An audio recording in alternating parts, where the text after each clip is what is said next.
difficulté à se concentrer. Quatrièmement, problème digestif. Ici, dans le problème digestif, beaucoup de gens ils vont bien se reconnaître ici.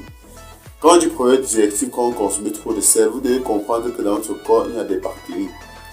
Mais il ne faut pas que ça vous fait peur. Dans notre corps, il y a des bactéries qui sont essentielles pour notre corps. Plus la probabilité de ces bactéries essentielles sont élevées dans notre corps, ça réduit la probabilité des bactéries mauvaises qui pourront nous causer des dommages.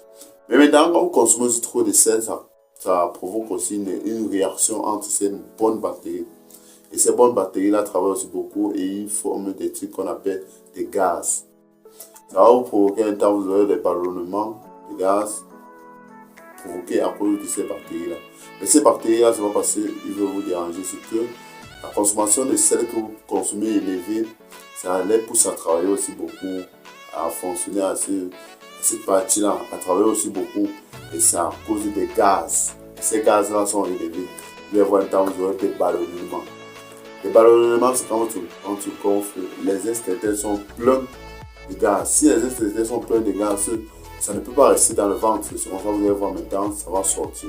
Et ça peut sortir dans les pépettes, vous allez péter, vous pouvez roter seulement. Vous voyez, vous rotez beaucoup. Et quand vous rotez souvent, ça a des odeurs comme des odeurs